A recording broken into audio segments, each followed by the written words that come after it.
শারদোৎসবের আবহে ইতিমধ্যেই শুরু হয়ে গেল দুর্গাপুজোর প্রস্তুতি।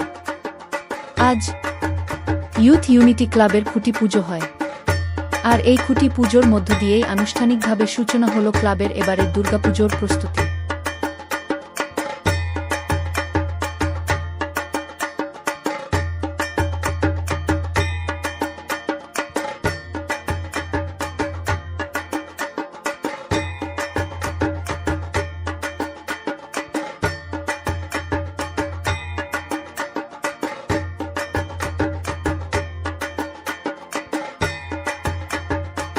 পূজা হলো, গেছে বছর আমাদের 75 বছর ছিল।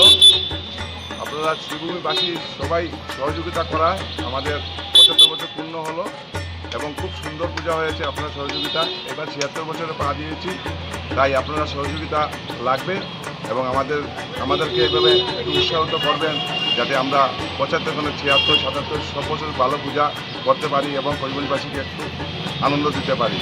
আজকে আমাদের পূজা হলো, আমাদের দেখাটা হলো পরিমল সাহা।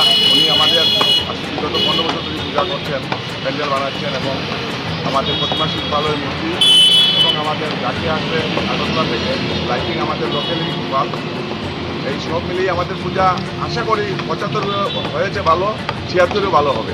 পরিবারবাসীকে আমন্ত্রণ দিচ্ছি, আপনারা আমাদেরকে সহযোগিতা করবেন। বাজেট কীরকম? বাজেট আমাদের 20 লাখ টাকার মতো যাবে। মণ্ডপ কোনো অনুকরণ এটা জায়গাটা বলতে পারবে, আমি বলতে পারবো না, কারণ হলো ও যে প্যান্ডেল বানায় ওর উপরে দিয়ে দিই আমরা। কিন্তু মা একটা প্যান্ডেল সুন্দর হয় যাতে মার মন্দির হয়, সেম আমাদের মূর্তিও প্রতিমা শিল্পালয় ওরা বানায়, এরা মন থেকে বানায়। আর বাকি তো প্রসাদ থাকবে, আপনারা সব শ্রীভূমিবাসীকে নিমন্ত্রণ থাকবে এবং আপনারা সবাই প্রসাদ নেবেন, আমাদের সহযোগিতা করবেন, এটাই কামনা করি।